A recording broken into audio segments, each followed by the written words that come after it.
Good evening, everyone.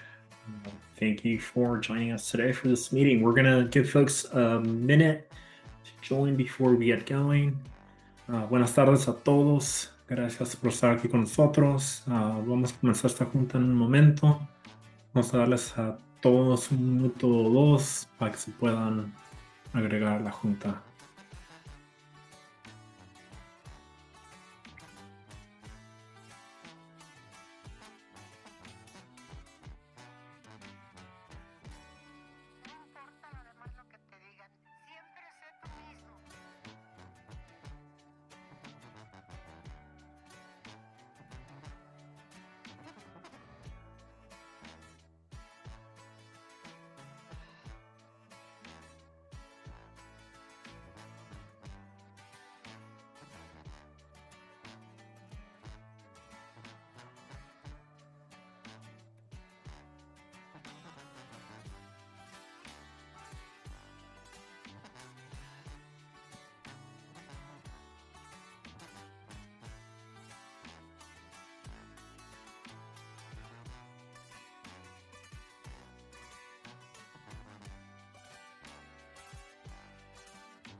So, quick question, una pregunta rapidita desde que comenzó la junta. We're seeing a number 626, 251, 8119. If you can unmute yourself, and that way we can rename you on our roster here. So, para la persona que llamó su número de teléfono 626-251-8119. Si se puede, más si nos puede decirnos quién es para poder cambiarle el nombre aquí en el sistema. Se me hace que se cambiaron. Okay. All right, folks, we are actually going to get going on today's meeting. So welcome, everyone. Thank you for being here. Buenas tardes a todos. Gracias por estar aquí con nosotros. Before we get going, I do want to take a moment again, as we always do in every meeting, share the interpretation instructions. So, antes de comenzar, queremos dar las instrucciones de interpretación. Esto siempre lo hacemos en cada junta, pero es una buena recordatorio de cómo acceder a ese servicio. Voy a hacer esto primero en español y luego en inglés. I'm going to make the instructions first in Spanish, and then I'm going to share those same instructions in English. Para las personas que nos acompañan hoy a través de su tableta o iPad o de su teléfono inteligente o smartphone, favor de localizar el menú en forma de 3 puntos en la parte inferior de su pantalla. De ahí pueden seleccionar Language Interpretation o interpretación del lenguaje y enseguida pueden seleccionar su idioma, en este caso el español o Spanish. Para las personas que nos acompañan a través de su computadora, pueden localizar el símbolo de interpretación en la forma de globo en la parte inferior de su pantalla. Hagan clic ahí y después elijan su lenguaje en español o Spanish. Ahora voy a las instrucciones en inglés. Here are the instructions in English. For all those joining us tonight through their tablets or iPads or through their smartphones, please locate the menu in the form of 3 dots on your screen. You can click there, then select Language Interpretation, and then select the language of your choice. In this case, it would be English. If you're joining us through your computer, you can locate the icon in the form of a globe for interpretation at the bottom of your screen. You can click there and there select English as your language of choice. Another quick reminder for folks, and we'll give folks a second to connect to interpretation. So just as a reminder, interpretation instructions, or participation instructions, sorry. Quick reminder, we do want to get folks participating. We want to make sure that you're jumping in with feedback, questions, especially as we're going through presentations. So just a quick reminder of the raise hand feature. Please use it. We'd love to hear your thoughts. Jump into that conversation. On the left side of the React button, you also see the chat. So also feel free to jump in there. add questions, comments. I'll try to be mindful to read those comments as they're coming in or questions. So we want to make sure that folks are participating and having that opportunity to jump in and provide that feedback and input as well. A reminder of our meeting agreements. So we want to make sure we're creating space for everyone to contribute, step up, step back, just be mindful of that participation. Only one person speaks at a time. That's where that raise hand feature is helpful.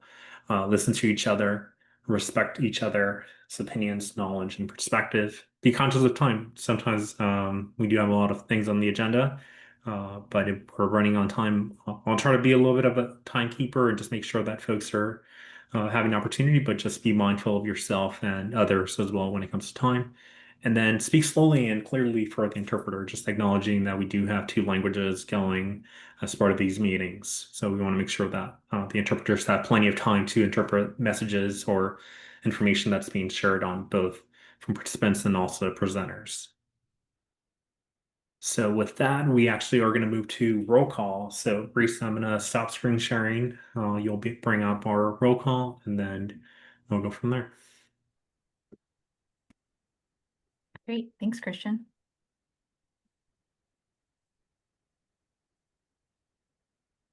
All right, starting our roll call with Alicia Sanchez, Andrew Aguilar, Good evening, present. Ashley Valentin Gonzalez,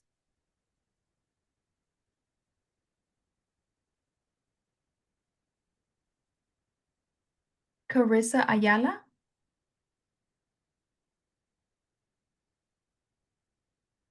David Ramos,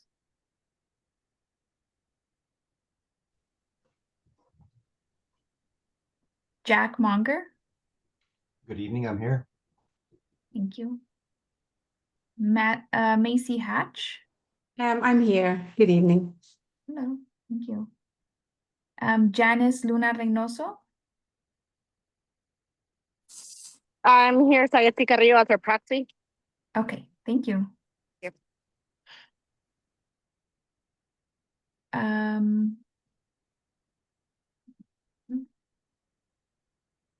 Jonathan Torres.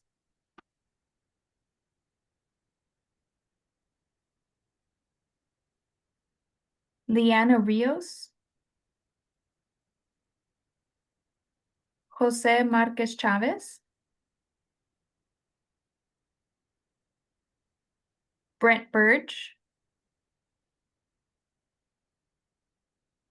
Josephine Talamantes. Keith Corey.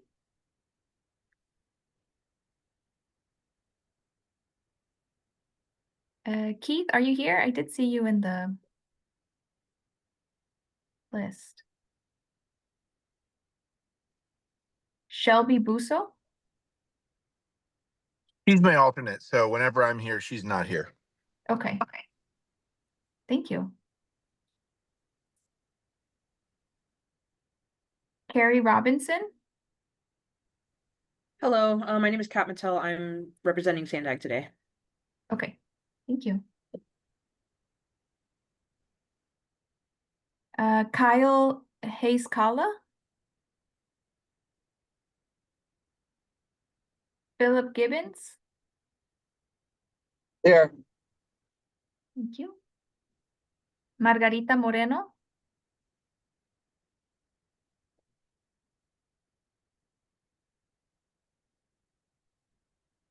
Martin Reeder.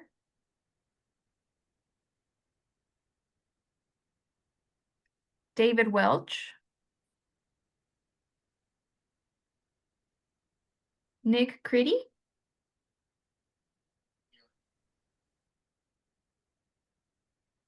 Sergio Hernandez.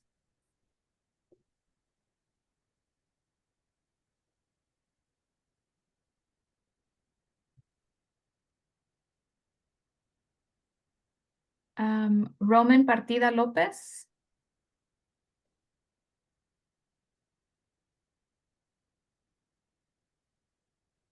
Safia Haidari.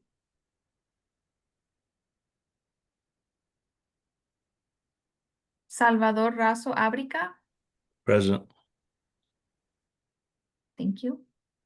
Silvia Calzada. Present. Stephanie Yoon.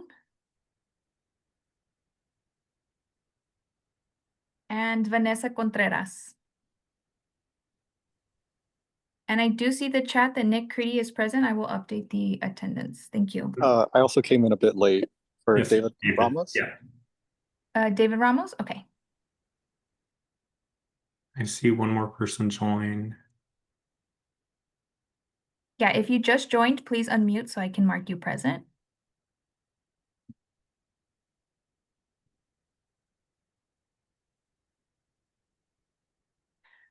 Okay, well, we have 11 present and 15 absent. We have not met quorum. I will allow Christian to just give us our next steps.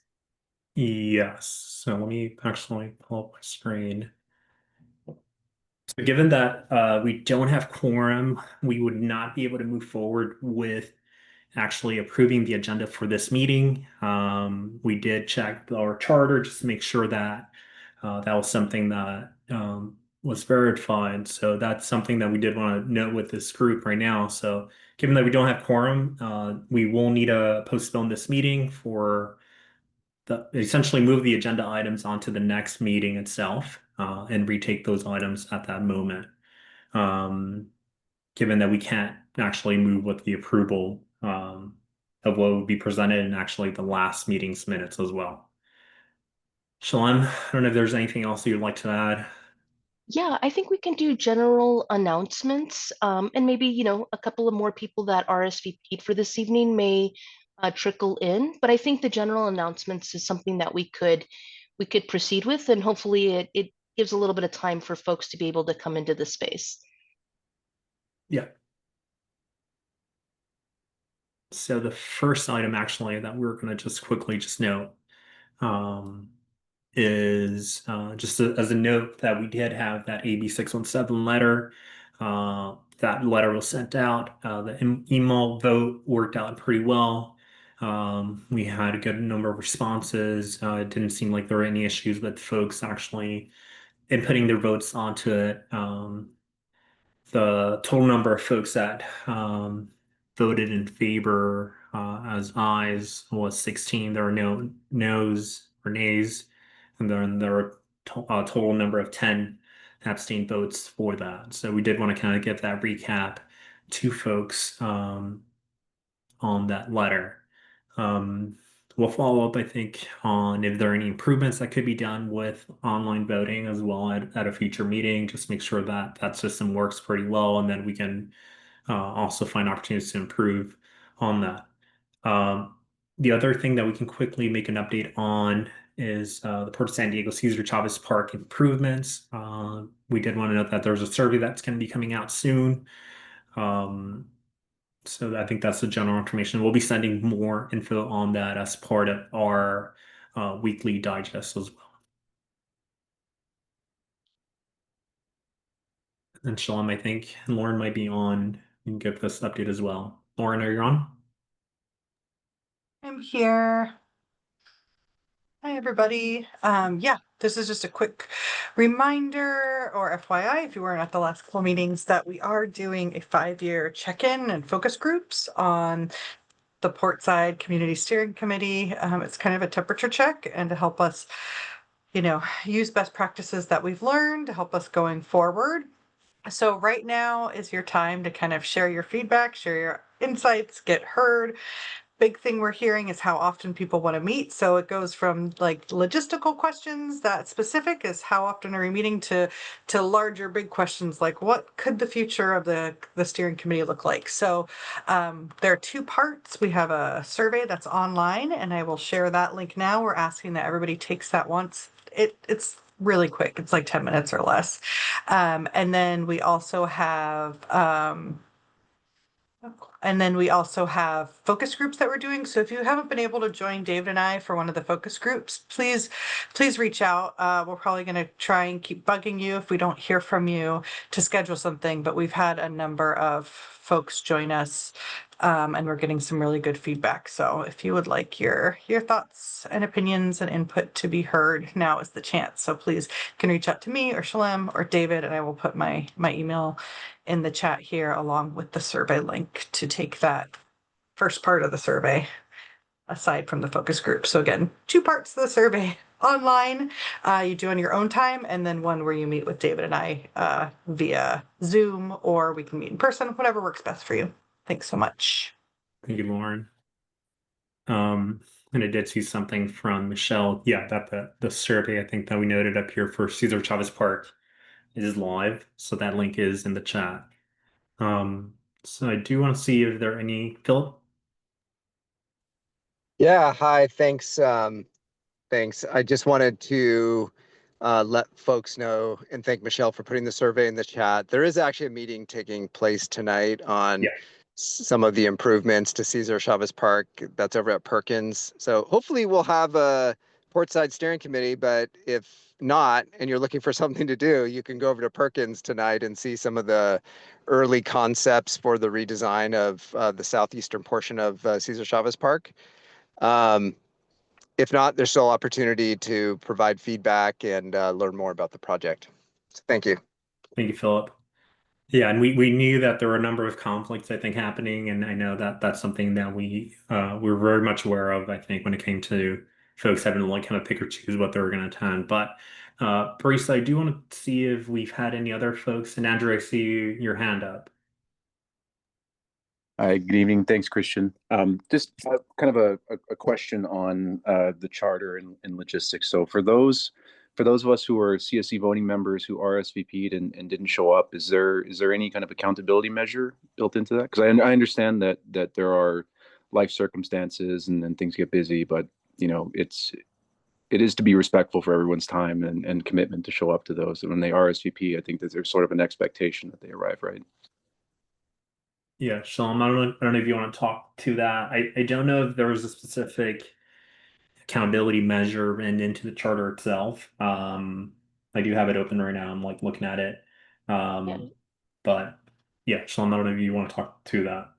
Yeah, I think there is something in there in terms of needing to notify folks. But like you said, Andrew, right? Sometimes life circumstances emerge. We anticipated, like Christian said, there's actually 2 big kind of community, not only the port conversation around Cesar Chavez Park, but there's another kind of community meeting happening at the same time. We hope to better, coordinate with folks in terms of, because these are kind of set meetings as well. But we do, for those folks who aren't in attendance, we do follow up with folks just to see, what, one, if things are okay, but also just to kind of, again, emphasize the importance of being present. But there were a number of folks who did in advance let us know. And so that's why Kearns and West, reached out to folks in advance, like they typically, don't, just to anticipate. And we were right, I think, at like the 13, the exact amount for quorum that folks shared that they would be able to attend. Again, I'm not sure why they weren't at the end of the day, but yeah, we do follow up with folks just to ensure that folks know that this is an important space and all, and in order for it to function, requires participation.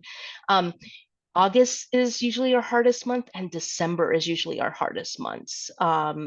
There's just a lot of things happening those 2 months. No, I totally understand and can relate to that. It's just this to participate as a voting member on the CSC should be seen as sort of a privilege and a sacrifice above and beyond kind of your average call of duty, at least in kind of my opinion, and maybe that's just a bit of my personal philosophy showing. But I totally understand. Things happen. Cars break down, other competing events happen, but for those that do RSVP, and I do appreciate that Kearns and West follow up and see, making sure that there is an expectation of quorum. But it's just, that's interesting that I think another challenge, and I think this is feeds well into our 5-year check-in conversations, is the importance of really building up the in particular the community CSC membership for community members. You know,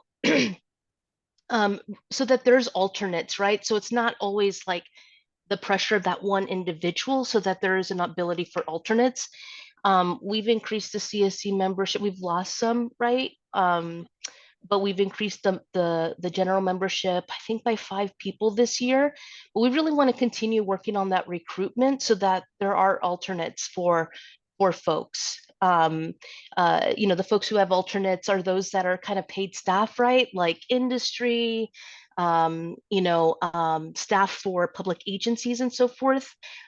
We understand like that's a bit easier to kind of have those alternates, but we want to continue to support and build the community membership, so that we have enough folks in the community, right, that are able to participate and have an alternate for themselves as well. So that's an ongoing process. This year, the focus really was just kind of building the primary CSC community membership, which were there. Next phase is kind of building that alternate. So with that, Bruce, I do want to see if there's any other folks that have joined our meeting, voting CSC. I believe we needed like 2 folks to log on. I don't know if you can let us know if there's anyone that's been added. I haven't seen anyone join, but We haven't had anybody enter since we did roll call. We are still at 11 voting reps. okay. I mean, I think at this moment we are 20 minutes into the meeting itself, so I do want to be also respectful of time of folks' time. So I think with that, I think we will be adjourning today's meeting. We will retake the agenda items at the upcoming meeting. I do want to offer sincere apologies, I think, to the presenters for today's meeting. I think for Flagship, Chriselle, and then we also had someone from USC, Austin, and then Rebecca as well from APCD that was going to be presenting. So sincere apologies on that. I think that, you know, you did make that time, I think, available for us to present on the topics you were presenting on, but hopefully we can retake those items at a future meeting itself. So. And the other thing though, too, I just want to mention, you know, this also, for like that 5-year check-in as well, I'm kind of couching it within that, is we might want to rethink too, in terms of if agendas were sent like 2 weeks in advance, people had an opportunity to share kind of feedback, you know, moving forward, right? And this is a conversation for a later time when we have quorum, but moving forward, do we maybe want to consider a little bit more flexibility in terms of if it's an agenda that's been reviewed 2 weeks out, there's no voting items, it's more informative. And since we record these meetings, do we want to have a little bit more flexibility to proceed, right? So that folks can catch up with the recordings. So yeah, Phil, I see your hand up. Yeah, I just wanted to ask a question, and I don't have the charter in front of me, but since I think like Flagship is doing like an informational presentation, is that something that we can hear tonight since we're not voting on it? I understand the complexity because there's technically need for a vote on the agenda. Yeah, that's the complicated part, and we don't want to be making like a determination without having then quorum to then inform that determination. I think that was a little bit of the challenge that I think, as we, you know, Shalom noted, we were anticipating that that number was going to be low just due to competing other meetings that were happening and absences. But yeah, I think it's a little bit of the chicken and the egg of like, okay, we can't make that determination now because we don't have quorum, and it also would feel out of the charter's determined language as well. So, but I think, Shalom, I think that speaks directly to what you're saying of like, you know, I think maybe we do retake that item as a conversation at a future meeting when we do have quorum, and then, you know, is that flexibility available to then have presentations that don't require a vote? Yeah. And also just want to be mindful of the presenters this evening too. We're happy to reach out one-on-one via email if the presenters wanted to, and we can work with them to pre-record. You know, there were informative presentations that could then be sent out, right, as just information shared with the CSCs as well. Because I, you know, some things might be time sensitive as well. So we'll reach out to each of the presenters and offer that as an option, just so that it becomes general CSC information, that not necessarily things that need to be agendized, but just information sharing as we do in our regular channels as well. So we'll certainly reach out and make sure that we're able to best share that information in a timely manner and offer other options as well. So trying to think creatively here. And then Jack. Thank you. Just a quick question. Does our charter require that we have a vote on the agenda? It doesn't have that specifically, but it is, since it's been a matter of historically we've done a vote for the agenda, we would also not want to make the determination a change to that, Jack. And I think that falls in line with the same thing that Philip brought up of, yeah, just proceeding. But by making a determination, I think then we are then making a decision that likely would need quorum. I participate in an awful lot of different organizations, and I rarely have seen there a vote taken on the agenda itself. But I've also seen, more often than not, the practice is that if there's not a quorum, we do exactly what I think what Phil was asking for, which is to discuss those issues that don't require any sort of debate or vote. And the other items, particularly because of there may be some of us who cannot attend next month's meeting, and yet you're going to have these presentations rescheduled. So it'd be nice we're here tonight. Would like to hear them. I was going to offer, similar to Jack, my experience with attending a number of public meetings. The first question about the agenda, it's usually, in my experience, the agenda for this meeting is usually voted on at the prior meeting so that you don't have to be at the meeting where the agenda is being heard. It's the one before. Mm-hmm. That's a practice. And then to the other point about informational items only, I've been in meetings where if quorum is not reached, the board cannot meet at all. It doesn't matter whether or not action was taken. It cannot be a board meeting, and therefore no items can be discussed. Even updates. It ceases to happen. So let me read a couple of sections in the charter that and we also checked in with our council before this meeting in anticipation. So section E, it says, while the steering committee will generally follow the Brown Act and its guidelines, there's no legal requirement that quorum of steering committee members be present to hold a steering committee meeting. However, voting on agenda items must be conducted only when a quorum of steering committee members, voting members, is present.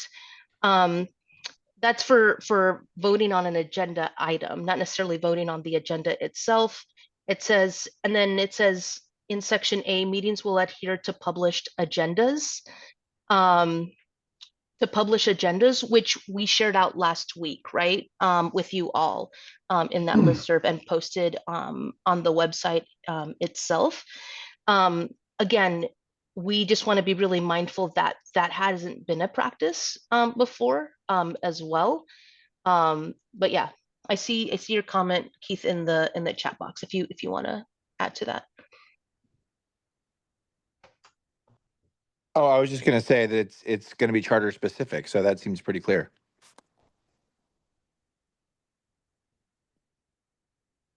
You want to see if anyone else has any other thoughts, but yeah, I think that the primary thing is that we don't want to be creating new processes without then having that conversation, I think, with everyone as a full group. And then Jack, I see your hand. Yeah, I don't think just because we've been actually voting on our agenda every time an action that was not required.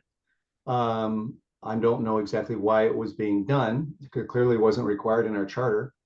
And the fact that we're not going to do it, or we're looking at the option of going forward tonight without a vote on the actual agenda itself, I don't think is contrary to our charter, since it doesn't address it. And I would really like to make the best use of everybody's time and be able to at least review those presentations that are not going to require any sort of a vote, whether it's today or in the future.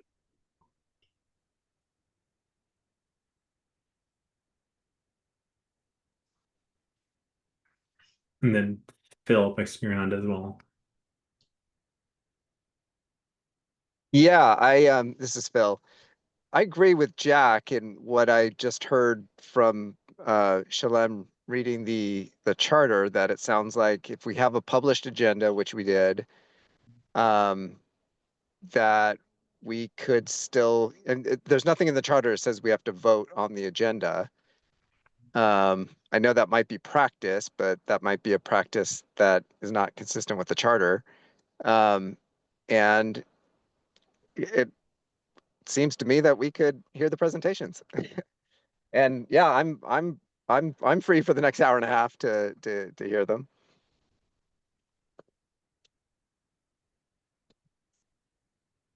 This is Andrew from NASCO. I share the same sentiments as Phil and Jack. You know, we block out the time, and I'm open for whatever.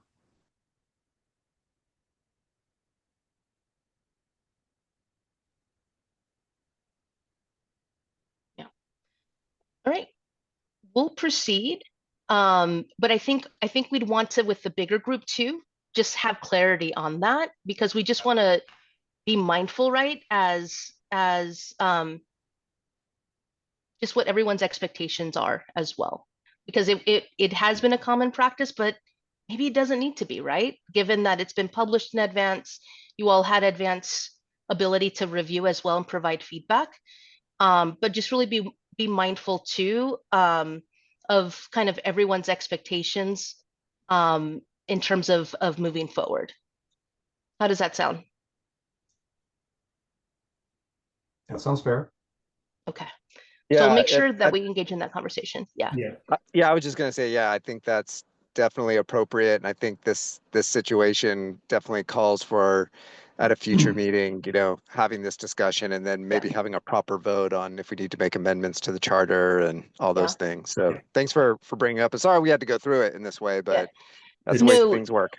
We've been engaged in this conversation. We wanted to be really mindful that even if it wasn't exactly in the charter, that we were operating out of a certain tradition and practice, and have an opportunity to engage in that conversation. I think we'll proceed by the letter of that, but I also want to be mindful in terms of kind of ongoing tradition and practice and expectations. Yeah. Sylvia?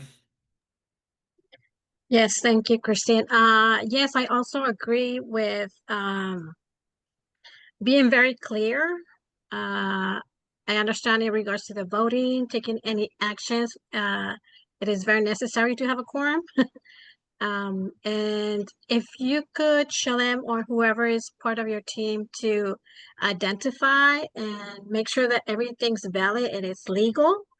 We don't want that to come back to us at all. And for the benefit of everybody involved, we would like to proceed in a good order for it. So I guess talking about updates should be fine, in my opinion, as well.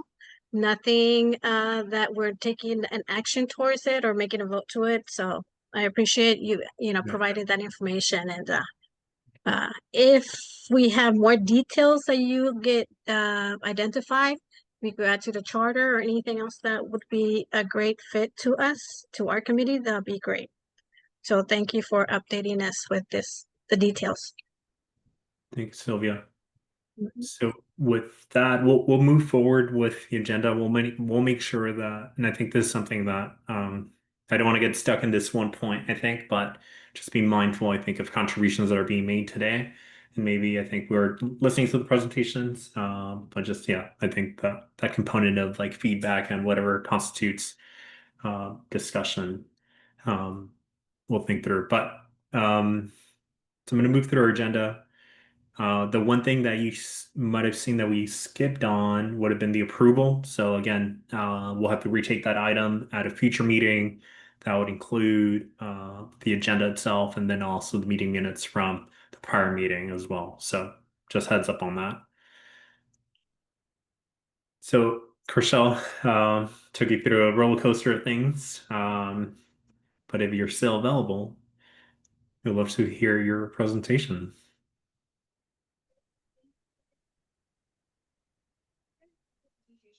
Available, or do I need to pull it up on my screen? I see you now. Okay, perfect. Okay, so can you go to the next slide? Okay, perfect. So hi everyone, thank you for welcoming us into your community today.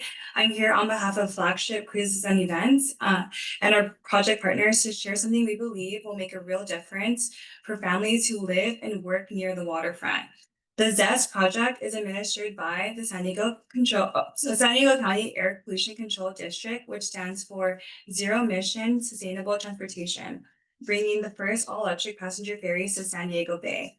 It's not just about cleaner boats, it's about creating healthier air, better jobs, and safer, quieter transportation for the communities who lived with pollution the longest. The project is made possible through the partnership with the Port of San Diego, Aurora Marine Design, the Maritime Institute, and Momentum. But at the heart, this is a project for you, the people who've been calling for cleaner, more equitable solutions for years. Next slide. This project received a $15 million grant through California Climate Investments, a program focused on reducing pollution where it's needed most, in frontline communities like Barrio Logan and National City. The ZEST project was chosen because it reduces harmful diesel emissions, puts local people to work, and creates a model for how climate justice can be delivered at the neighborhood level, not just in policy, but in practice. Next slide.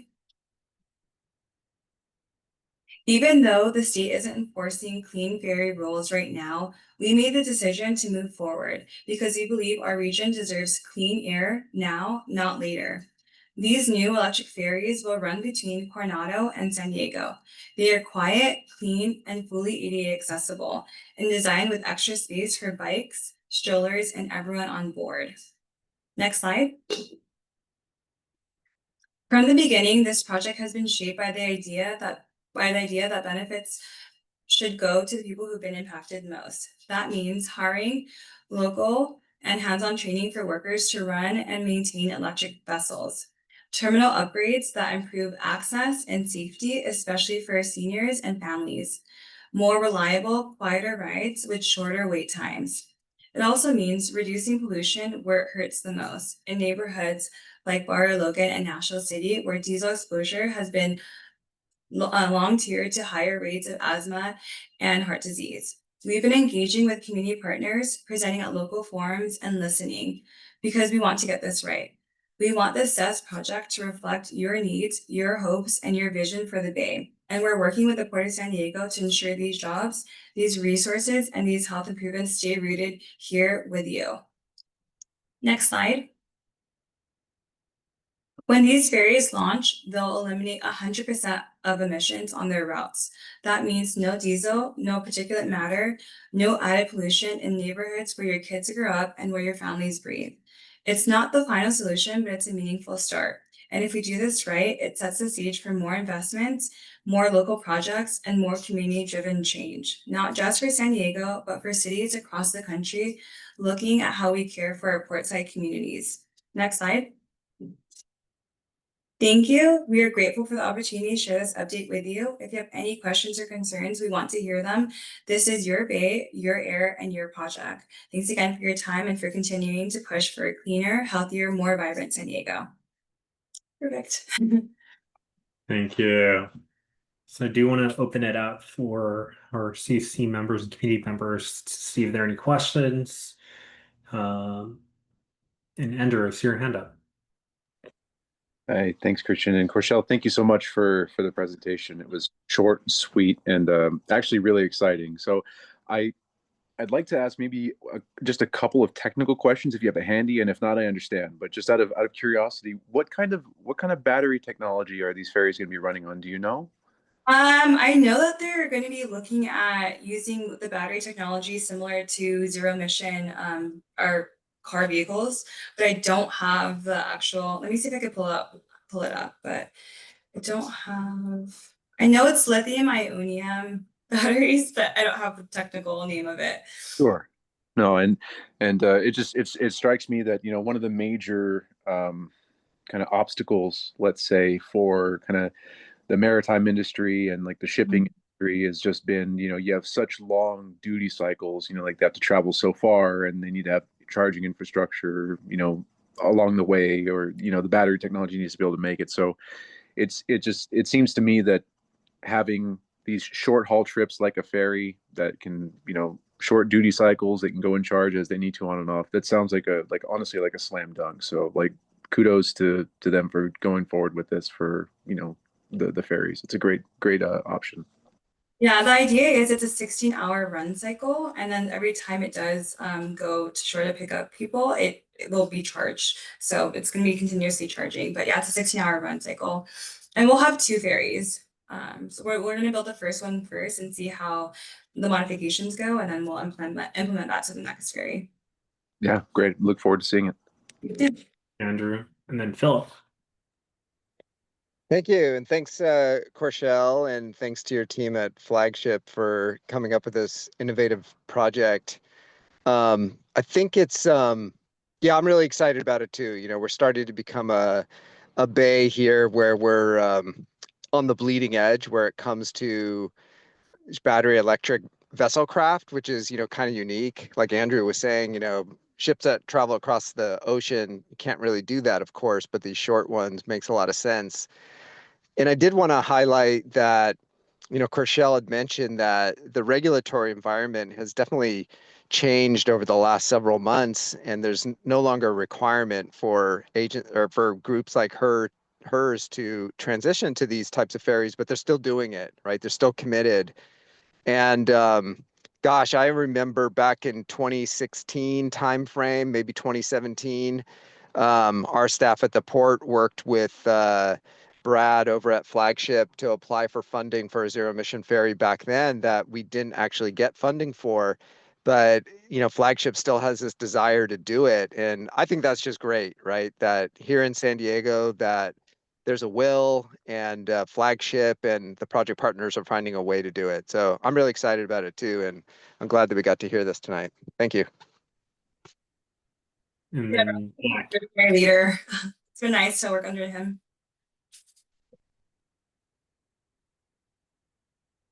Jack. Yes, congratulations, Corshell. This is really great, and it's great to see a company that has long been invested in the San Diego Bay front area taking the initiative to do something that I think our group, our steering committee, should be very, very happy about. It's a measurable benefit to all the communities around, and and they're pretty cool looking little ferries too, by the way. Yeah, the catamarans are really nice. It's going to hold up to 275 passengers. Nice. Yeah, it's the first one in the West Coast with that capacity.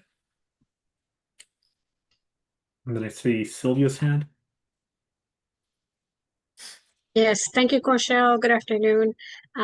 This sounds very exciting, especially if you guys are considering also the community members such as seniors. I'm a caregiver and provider as well, and they want to get out. They want to enjoy life, and you know, especially on the waterfront, that will be a perfect timing for it.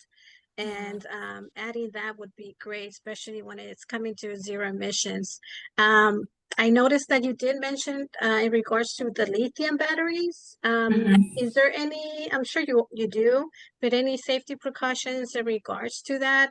Because we've heard a few concerns that we've shared throughout our county in regards to the lithium batteries. So any updates in regards to that, to the safety precautions? Yeah, so on I'm not really sure the technical wording, but from what I understand is that we do have the lithium-ion batteries, but there is going to be a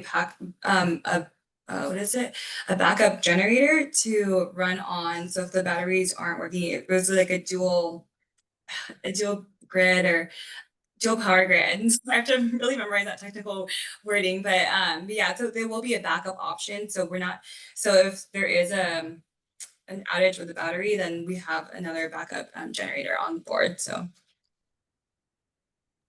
thank you. Thank you, Sylvia.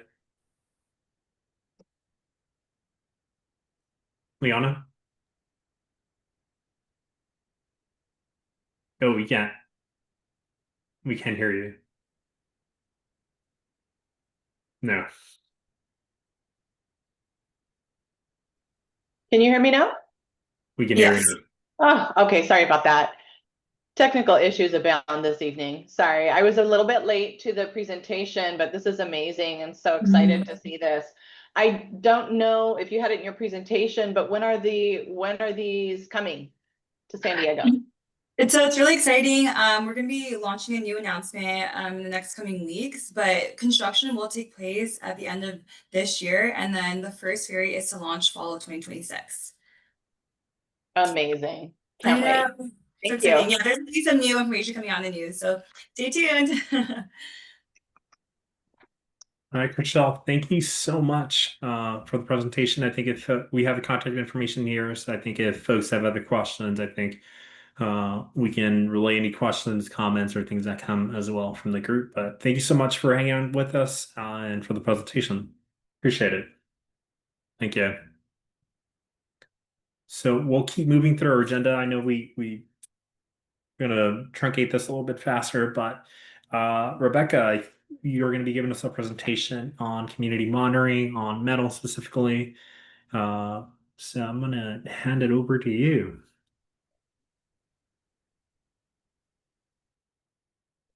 Awesome. Thanks, Christian. All right, thanks everybody. Good evening. My name is Rebecca Simpson. I am a chemist with the Air Pollution District, and I'm lead of the metals monitoring program in the community air monitoring program, so the AB617. So I'll be talking about metals tonight and our 2024 data.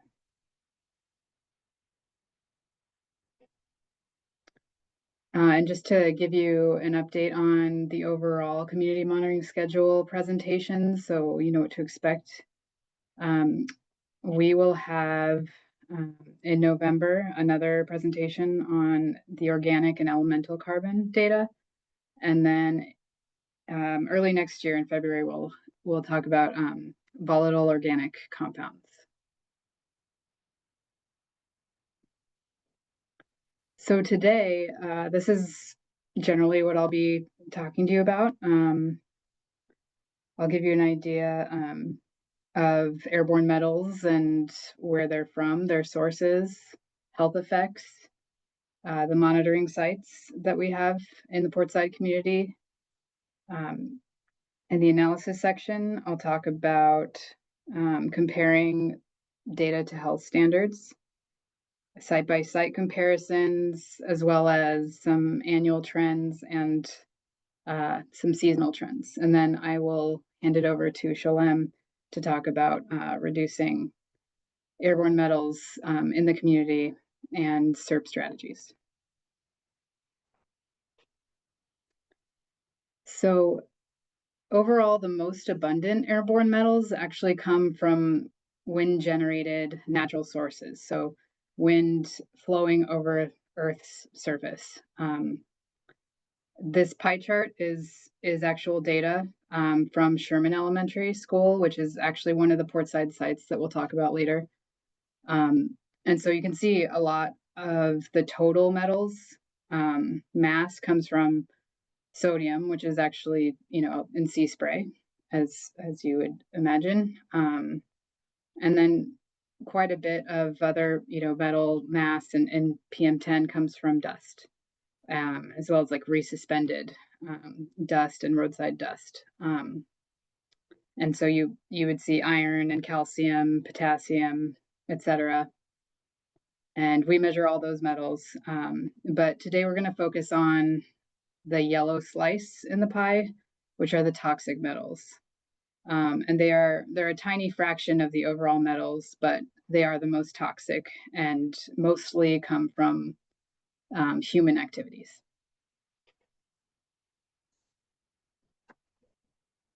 So what are other typical industrial or anthropogenic sources?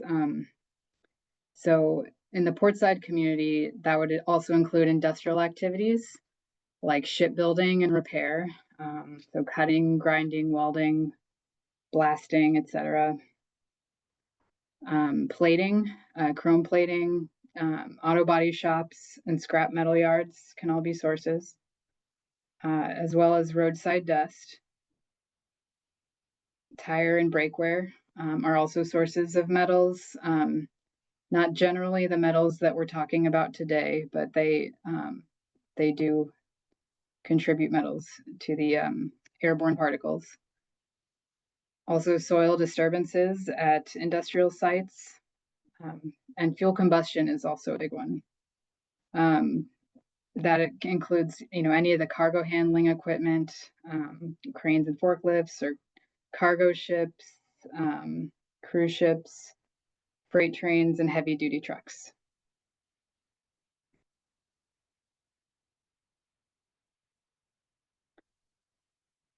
So now looking at some specific sources for the metals that I'm going to focus on today. These are designated the most toxic metals by EPA, and they include arsenic, beryllium, cadmium, lead, manganese, and nickel. And so a common thread through all of these is waste incineration, as well as burning fuel oils or fossil fuels, and alloy processing and manufacturing. So you see some common themes here, as well as pesticides in the case of like arsenic, cadmium, and you can also see some manganese and some breakware and power plants. And dust does have a little bit of other things like arsenic and nickel and manganese in it as well. Next. Okay, so how do these toxic metals affect our health? Looking again at these top 6 most toxic metals, we have 2 main categories of health effects. One category is cancers. So you see the cancers in like the dark orange color. And then there are also some known non-cancer health risks. So those are in the purple writing. So as you can see, most of these have cancer effects associated with them, except for lead and manganese, which are both, at least as of today, not known to cause cancers per se, but have very pronounced neurological effects. Arsenic can include a lot of different cancers, as well as some immunological system disease, diabetes. Lung cancers are from beryllium, cadmium, other types of cancers, and nickel. So where are we measuring all of our metals? This is a site map of both of our AB617 communities.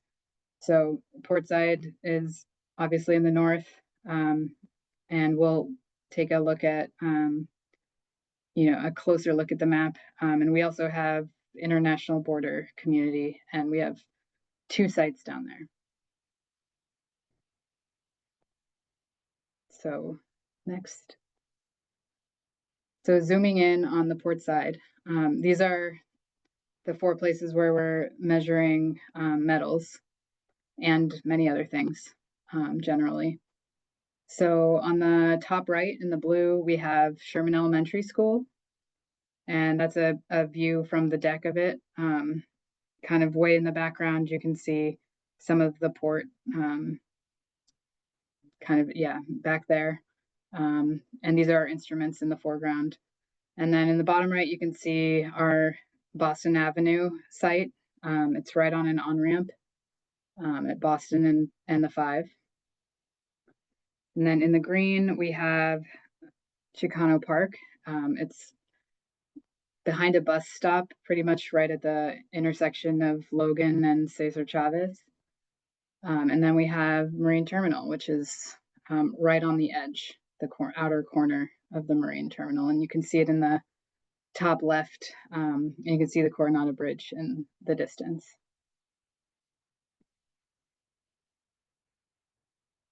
So what is our overall sampling and analysis process? This is just kind of a simple workflow.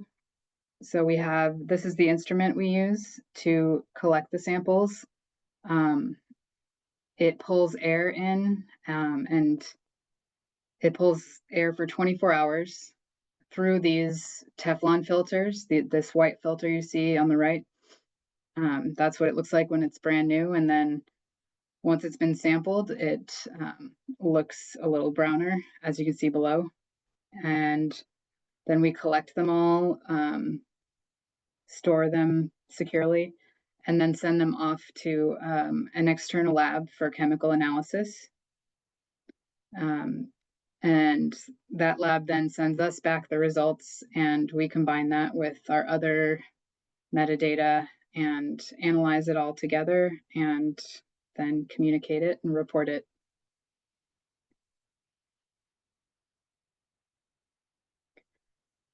So I'm going to be showing you some charts, some bar graphs specifically, and to not overwhelm you, hopefully, this is kind of a primer for what to look for on the bar charts. So overall, I'll be showing you a graph of some metal, and you'll be able to see these different bars in the different colors. And these bars all represent the 2024 average concentration at that site. And the colors of the bars correspond to the site on the map. And I've tried to include like a tiny little visual of that map in the top right of the next slide so that you can, you know, hopefully orient yourself a little bit. And I wouldn't worry too much about what the y-axis, the numbers on the y-axis are saying, because it's, you know, those are the concentrations in nanograms of metal per cubic meter of air. And I mean, if you want to, these are tiny, tiny concentrations. And so if you want to visualize it like it's like a much smaller, like a grain of salt is about 60,000 nanograms. And so we're talking about, you know, teeny tiny little chunks of salt essentially in a cubic meter of air is about the size of a standard fridge. So very low concentrations. But overall, just try and compare where these bars are to where these cancer risks are in that I've circled in pink. So on each chart, I've put the EPA published health risks levels. And so sometimes there's a non-cancer risk and sometimes there's a cancer risk. And so just kind of compare them and then you can get the overall point. Next. Okay. All right, so here's our first graph. We have nickel, manganese, and arsenic. These are three of the most toxic metals. And as you can see, we have the health risk levels on top. For nickel, you can see that most of them are below the 1 in a million cancer risk, except for the site that is right on the on-ramp, Boston and I-5. And similarly, that site also has manganese concentrations that were higher than the other sites. It may be due to, you know, being close right next to an on-ramp, some break in tire wear.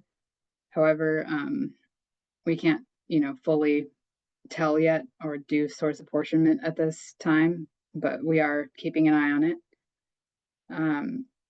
With arsenic, you can see that the levels are small.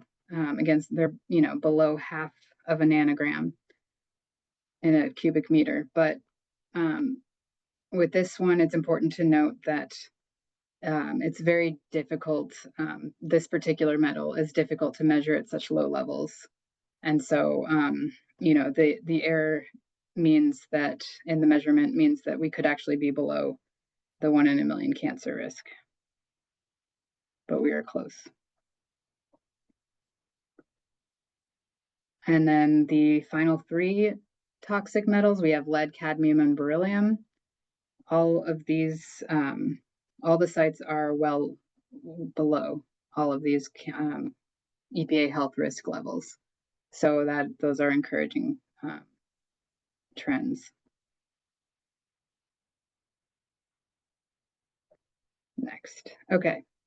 So now we're looking at long-term trends. So we have the year is on the bottom, is on the x-axis. And you might also notice that we're missing a few years. So it starts from 2014 and goes to 2016 for one chunk. This was a project that preceded the AB617 program. And so those concentrations are also from Perkins Elementary, which is, you know, not Sherman Elementary, but close by. And then we're also missing a few years. But overall, you can see that we have a nice timeline, and we can see that 2023 and 2024 have lower concentrations for nickel, manganese, and arsenic. Again, arsenic is a little bit, has a little bit of uncertainty associated with it. But overall, the trends are decreasing.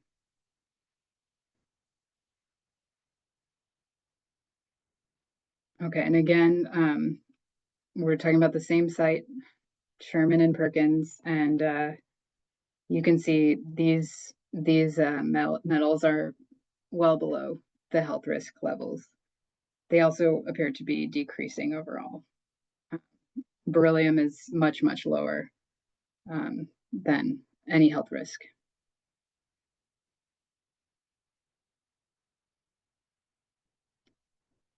Okay, so taking a look at the seasonal trends,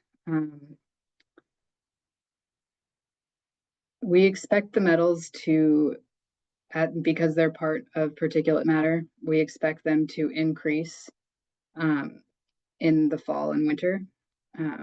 And that is mostly borne out by these trends. And I'll talk about in the next slide why that is. But overall, you can see that most of the sites increase, especially in the fall. And that's, you know, the fall is dry, but it's also cooling down, especially at night. And the winter, we do expect slightly higher concentrations, but remember 2024 was actually a pretty wet winter. January, February, March, where we got quite a bit, like above average precipitation. So that also helps to bring any of the metals or particulate matter concentrations down lower because it cleans out the atmosphere. But you can see that nickel and manganese at Boston Avenue is above the health risk level, and so we'll be looking into that. And they do seem very related as well, nickel and manganese. So that's interesting. Arsenic does follow the trend that you expect.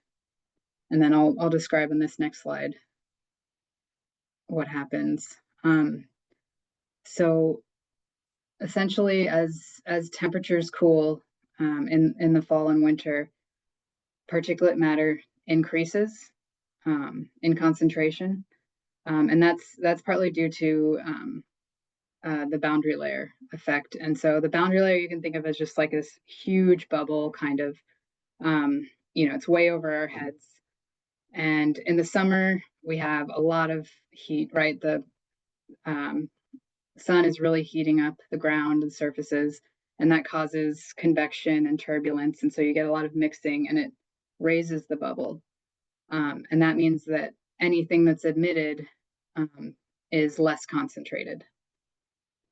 Then when temperatures cool and the ground cools, that bubble, you know, there's much less turbulence and convection. And so it's more like subsidence, and you get that bubble is kind of compressing a little bit. And so for the same amount of particles being emitted, you're now emitting it in the fall and winter into like a smaller amount of space or less volume. And so then it's becoming more concentrated. And so that's why we see particulate matter increase. This also happens at night for the most part. Okay, and this, now I'll hand it over to Shalem. Thank you, Rebecca. Good evening, everyone. So I wanted to help ground this conversation and connect it back to CERP, the CERP strategies, and also some implementation examples. So as Rebecca mentioned at the beginning of the conversation, she shared what are some sources for airborne metals. So what I did is I looked at the CERP strategy specifically as it relates.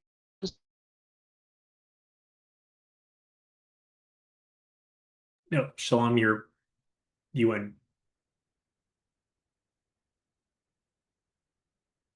Shalom can't hear you. One of her first slides. The second column is going to identify the CERP strategy itself. And then the third column is going to identify some examples of implementation actions that have taken place that as they relate to that CERP strategy that could have contributed to this kind of downward trend as well. These tables aren't a comprehensive example or detail of, oh, sorry, I see that my first part of the conversation cut off. So these tables aren't a comprehensive look of the implementation actions that have happened, but I'm just going to really highlight a few key ones so that we can contextualize this information as well. And if my internet's unstable, I may go off camera as I'm talking. So the first item is in terms of fuel combustion, we have cargo handling equipment, which includes cranes and forklifts. There's action item G1 in the CERP that focuses on this. And some of the implementation examples and success stories that come from this implementation is that there's been a replacement of diesel equipment located at 10th Avenue Marine Terminal, which includes 2 all-electric motor harbor cranes, yard trucks, heavy lifts or forklifts, and reach stackers, just to give a few examples here. Next slide, please. Also under the fuel combustion umbrella includes cargo ships, tugboats, and cruise ships. Action item in the CERP G2 is specifically connected to this, and some implementation examples includes the nation's first all-electric tugboats, also includes the vessel speed reduction program as well, where there's 90% of voluntary compliance. It's also reducing emissions as ships come in as well. And also there are some things that are going to be coming online, such as the National City Marine Terminal, which is, I have here in my notes from last year, will be operational in 2025. So hope to be able to update that relatively soon. Next slide. The next kind of big umbrella under fuel combustion is heavy duty vehicles. There's a number of CERP strategies that are working to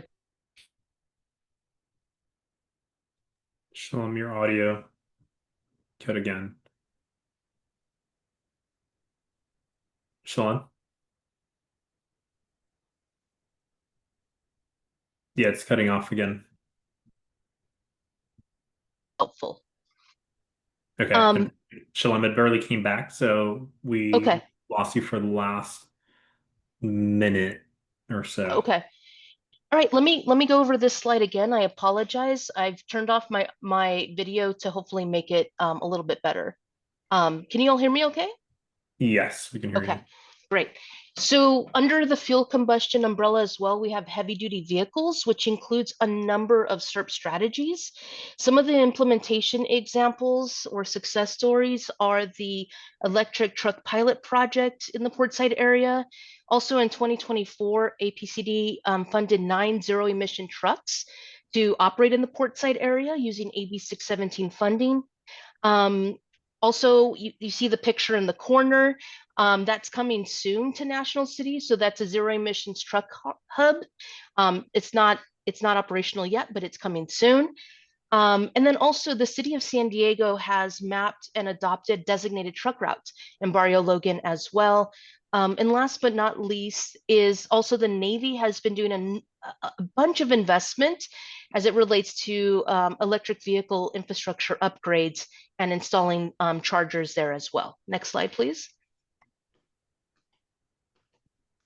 In terms of roadside dust and tire, brake wear and tear, there aren't necessarily specific CERP strategies to reduce roadside dust and tire, brake wear and tear from regional impacts of passenger vehicles, specifically on the 5 and 75.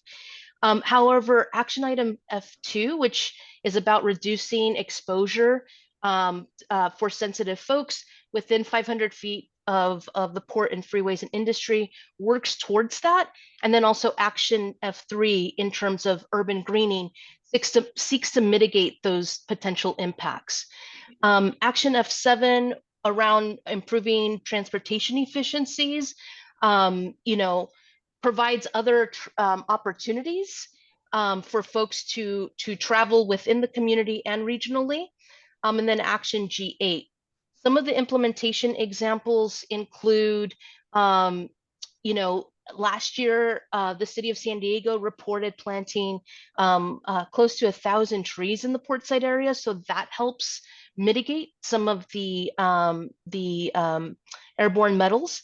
And also through the port's MIF funding has supported the Frank program, which is, and also CARB as well, which is a shuttle, a neighborhood shuttle that's powered by, that is an EV or an electric shuttle.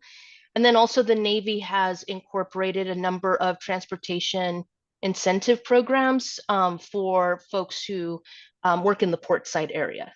Next slide. In terms of industrial activities, if we're looking at shipbuilding and repair, specifically around grinding, cutting, welding, blasting, those types of operations, looking at the CERP itself, emission reduction strategies to specifically address shipyard maintenance from these types of activities are not necessarily specifically included in the CERP itself. But there are actions like action G4 and G5 around reducing diesel particulate matter from portable air compressors and other diesel sources at the shipyards can be helpful in reducing airborne metals.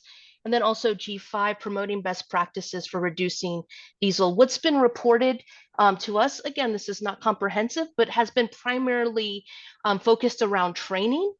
So the Navy has provided annual training in terms of marine coatings. And then also the San Diego Ship Repair Association has hosted a number of trainings for their subcontractors in the Portside area as well. Next slide. And then other industrial activities such as welding, metal fabrication, auto body shops, scrap metal yards, and also soil disturbances at formal industrial sites. Again, here, there aren't necessarily specific emission reduction strategies to reduce emissions from these sources included in the CERP. However, action items like action F1 can seek to support in mitigating impacts. So for example, the Barrio Logan Community Plan update supports rezoning and having land uses serve as buffers between industry or industrial and residential uses. So that can support in mitigating long-term However, again, there aren't specific measures in the CERP that are specifically tied to reducing emissions from these particular sources. And next slide. So I certainly want to be mindful that many of these strategies, you know, may take some time, right, to fully be implemented, but also to fully achieve the emission reduction benefits, right, of a fully implemented strategy. So what can community members who reside in the Portside area do to further help minimize airborne metal effects? If you have an indoor air purifier, it's important to keep that on and keep it running while you have the windows closed. That makes the air purifiers more effective in their use.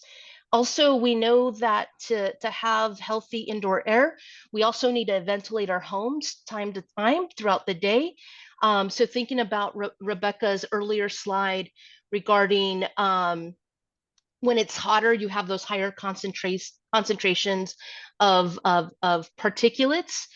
So you want to, or I'm sorry, when it's colder, you have those higher concentration of particulates. So you want to think about maybe ventilating your home through the warmer hours of the day as a strategy. And additionally, if you're in traffic, you know, keep those windows closed and recirculate the air while you're in traffic to minimize airborne metal impacts in our kind of day-to-day experience as well. So at this time, I'm actually going to turn it back over to Rebecca to close out this session. Okay, thanks, Shalom. So some future actions for our team for monitoring in the community include sampling at additional sites when they're available. That would include National City, hopefully soon. Analysis of other metals. We are measuring about a little over 20 metals. Explore additional collaboration with other instruments and sampling perhaps just the PM 2.5 fraction, you know, the fraction we know that gets deep into the lungs, and a comparison with emissions inventories. Rebecca, I know that is our final slide. I think the last slide we have contact information. I do see a couple of hands raised. I think I saw Andrew's hand go up first. So Andrew. Thanks, Christian. But I have kind of a string of questions. So whoever else raised their hand, maybe want to go first, if you don't mind. Jack is the other person. So Jack, I'm not sure what your question might be. Sure. Shlem doesn't know this, but we all missed the first minute or so of your opening remarks in terms of going through the CERP. And I guess I don't know what the point was of all of that you just ran us through. Is that to help explain why some of the data that Rebecca reported, particularly that the decreases that occurred in 23 and 24, an explanation for those decreases, or was this just a kind of a review of everything in the CERP that related to metals, or what was the purpose of all that? Yeah, sure, Jack. Maybe Christian, if we can maybe take off the presentation just so we can see folks.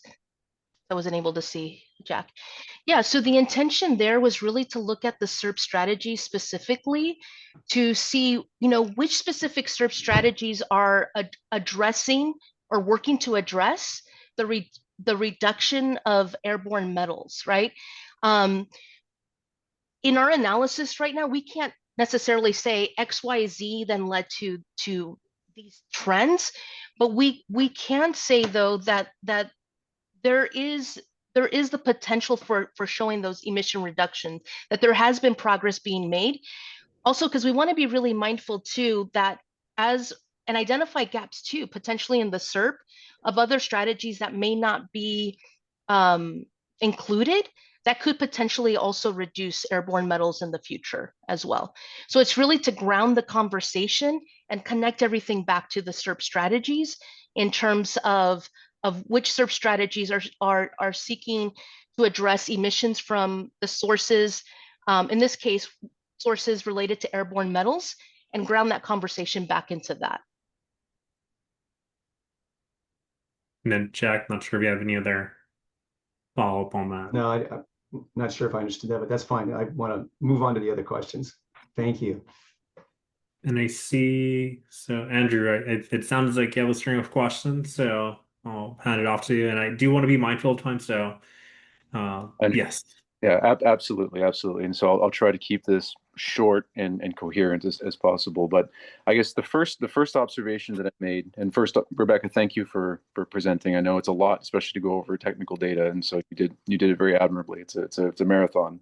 But the first takeaway that I get from a lot of from those slides then was that metals don't appear to be a primary risk driver for either non-cancer or cancer effects, which I think could be seen as good news for the community.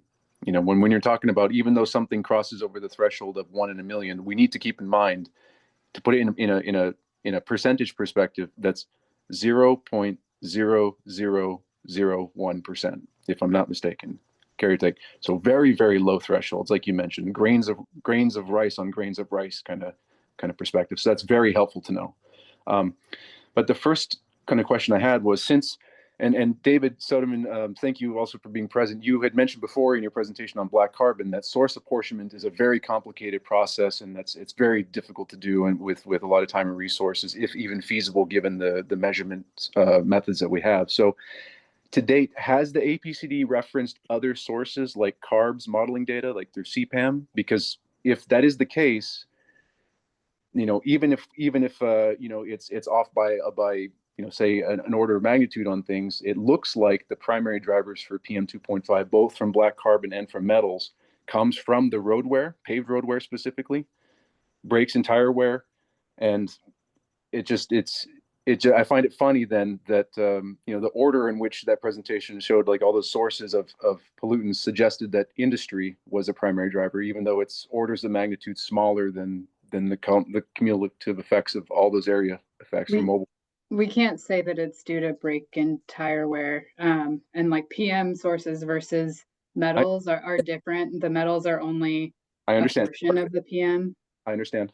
Now I'm sorry I cut you off, but again, we have to, you know, looking at CARB's model, if we have nothing else, it looks to be a pretty obvious driver as far as where it's coming from. And maybe that's just from my professional opinion from what I see of the data as an engineer myself. But I was just curious if the district had kind of come to a similar conclusion, or if they're observing the same effects that I'm observing. I'll put it that way. I think I'll take this one, Andrew. The APCD doesn't have the capabilities to really do source apportionment. That's something that we really, you know, need CARB's expertise and help on doing that. And I don't know if you have gone back and look at the CARB source apportionment presentation that they did to the steering committee. And if you haven't, I can try to find. It's May of either 21 or 22. I forget what, or maybe 23. It's one of those April Mays of a couple of years ago. But actually reading it last week, yes. So yeah, fresh. You know, and they're in that presentation, which was based on emissions from 2017, right? They indicated that the primary driver of cancer risk in the community is coming from diesel PM. Diesel PM is obviously, you know, it's a highly cancerous compound, but it's not really one compound. It's not arsenic, it's not ozone, right? Diesel PM is an agglomerate of hundreds to potentially thousands of different compounds in it, including metals. And so you're going to get, you know, any type of metals that are in the fuel or in the oil, that as you combust those, you're going to get those coming out of the exhaust. And so, you know, our collection system and analysis cannot differentiate between vanadium from oil versus brake dust versus resuspended dust or anything. It's just vanadium to us. And so that's where those models and those emission inventories really come into play. And that is an art to do, because, you know, like how much, like if you're talking about windblown dust, what is the size fraction, what's in that windblown dust, right? And so you have to have the, you know, precipitation and deposition rates and from the various sources around, including, industry, potential long-term transport from different areas having fallout. It's very, very complex, and so what we're trying to focus on here is just presenting the metals themselves, the cancer risks associated with them, and as a first glance, is metals something to be a concern? As we looked, a lot of these different metals are below that cancerous threshold. That's good news. Like, as you mentioned, right? It's good news. That's potentially one less thing that we have to be, kind of worrying about. There's certain metals that are above that, and that's something that we will be tracking and taking a look at. And based on our data, is there any additional information that we can glean out of it? Is there co-metals that are coming out that we see that it seem to be linked, and that might then present like the nickel and the manganese, right? And that might help indicate a potential source for that. And so we can look into that. But this is, when you get into source apportionment, it's difficult. No, I agree. I 100% agree with that, and I'm not trying to suggest that anything is a slam dunk, but just from a sensitivity analysis, like I apologize. This is apart from my professional job, this is a major hobby of mine. So I was looking at the data fresh this week and even today, and so from the CARBS model for CPEM, for example, just as a sensitivity analysis here, the model showed about throughout San Diego County 1.7 tons of PM 2.5 a day being from paved roads explicitly, and then around 1.4 tons per day of PM 2.5 for brakes and tire wear, and then from industry sources, stationary sources now, 0.07 tons per day. And so that's 2 orders of magnitude roughly. And so that's why I'm just kind of curious as far as the context. Shalom had mentioned that, context is key here, that, we're identifying the right things, putting the right resources and things into this, and not taking credit necessarily more than what we're due as part of the CSC. All of these are very critical questions that we need to keep in mind and try to answer, knowing that true source apportionment is near impossible at this point in time. Not to say that it's not, in the future, but having that in our focus and kind of repeating it frequently so that we keep it in our collective memory, I think warrants that. So do be mindful of time, just noting that we do have one more presentation on deck. I do have the contact information, I think, for Rebecca and the rest of the team.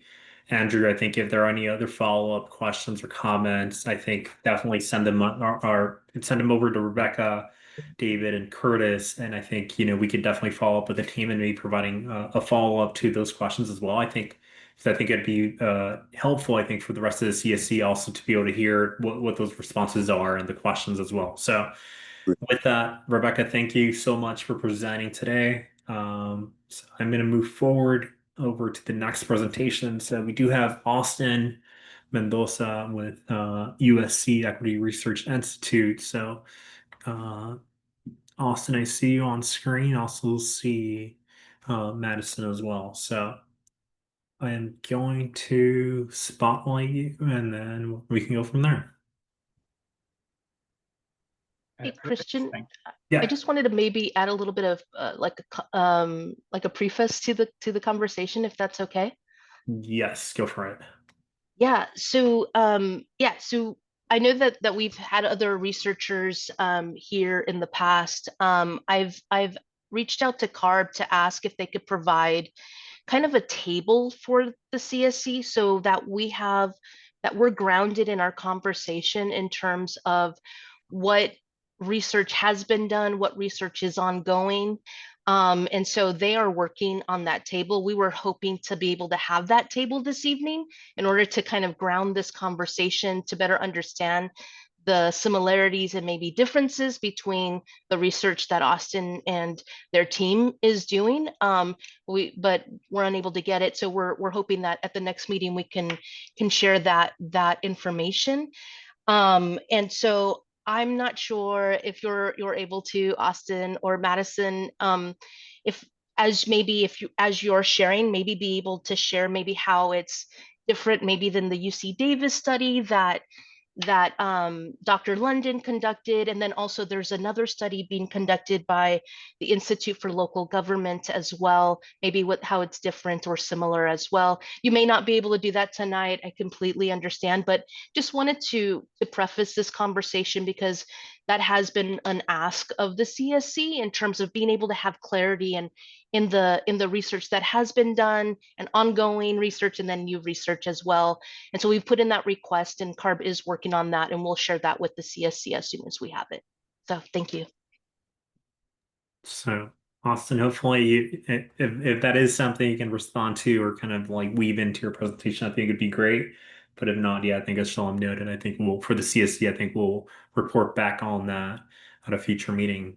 But with that, Austin, I'm gonna hand it over to you. So yeah, just let me know. Yeah.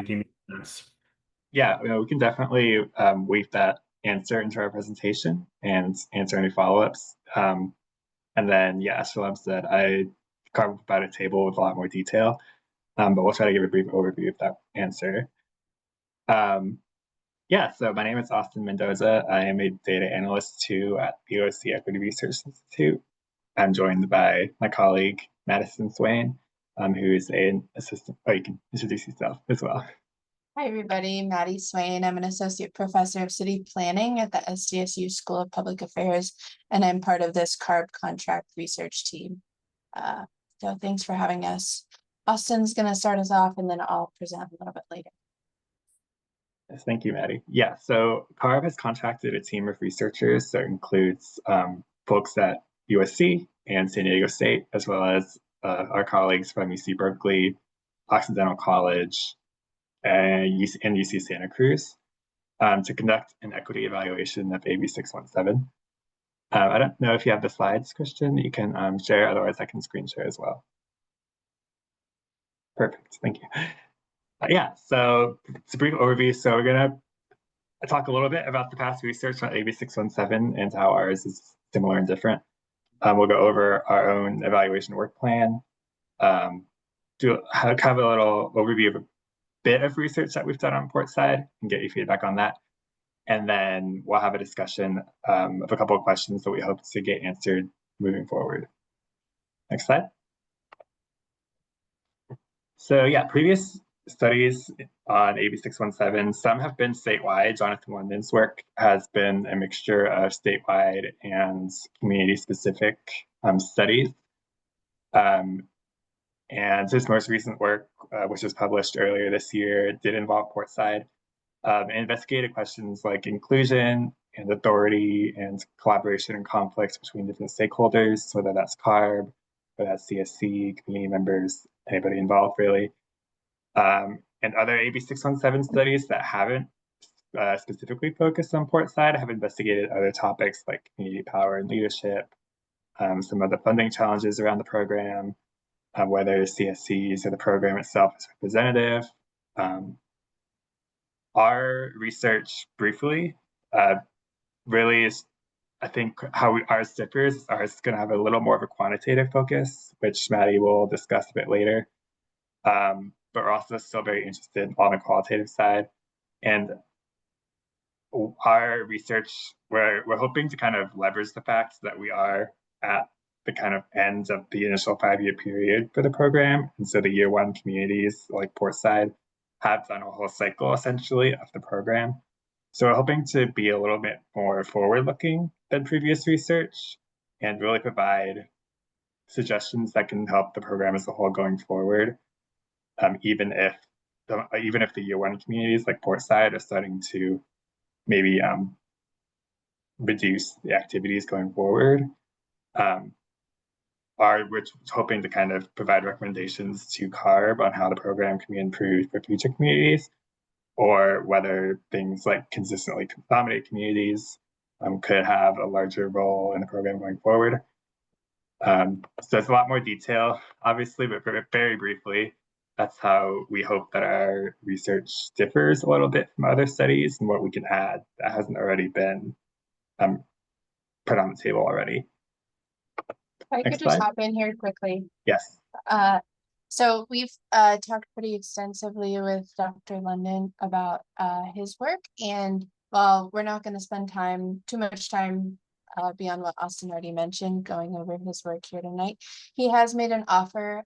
If folks are interested, we're just sort of the messengers here. He's made an offer that he is available to sort of come talk through some of that research too. So perhaps that's of interest to the CSC, but I'll leave it there.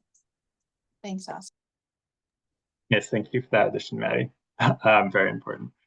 But to answer the questions that we have in our research, we're going to be following these 3 principles, which is elevating equity throughout the evaluation process, using a participatory and collaborative approach, and trying to minimize additional work by stakeholders and residents by being aware of what's already been done and seeking opportunities to not duplicate work that's already been done either by other researchers or by the CSC itself. Next slide. So these are our base research questions. So with a focus on the community experiences with AB617, we're looking to assess progress on the CERP outcomes, assess whether and how the program has advanced equity, both in process and outcomes, describe strengths and challenges of the program and how those should be replicated or addressed. And then, as I mentioned, recommending a framework for future evaluation evaluation approaches, and for the program as a whole moving forward. Next slide. So we're saying equity a lot. How do we define that? So our teams looks at equity kind of on a temporal timeline, really. So by considering the past, we look to prioritize strategies that will close equity gaps in air pollution burdens to improve environmental quality and health for all communities.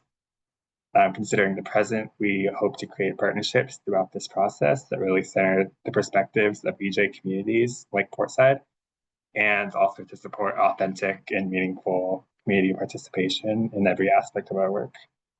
And then looking to the future, we hope to leverage strategies for long-term environmental quality and community health, while also mitigating future harms that might result from new policies or programs or changes to AB617. And with that, I'll pass it to Maddie to go over our process. Thank you. Next slide, please. I'm going to talk about our evaluation process. On this slide here, this is work that has already, for the most part, been completed on this evaluation. So we started off by first looking at best practices and program evaluation.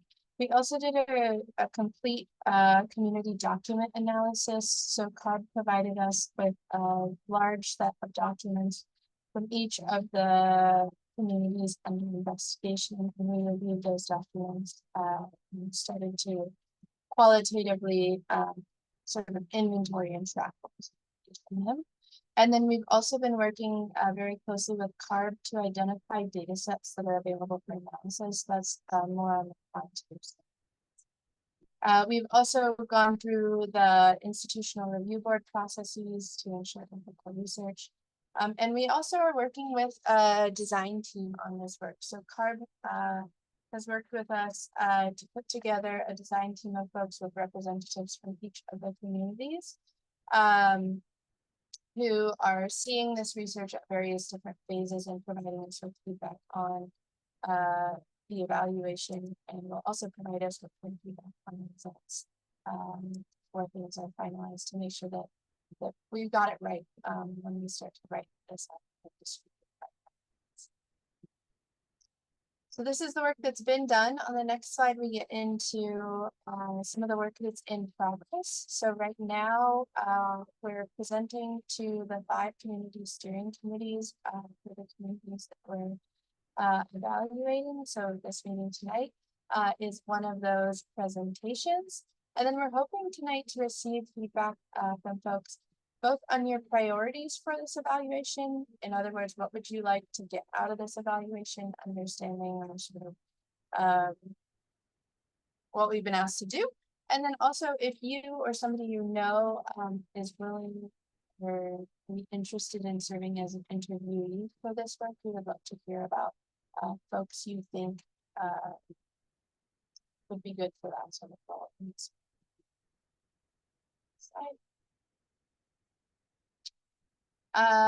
For the data collection, we are finalizing interview protocol. So we've been working on draft interview questions, but we want to make sure to get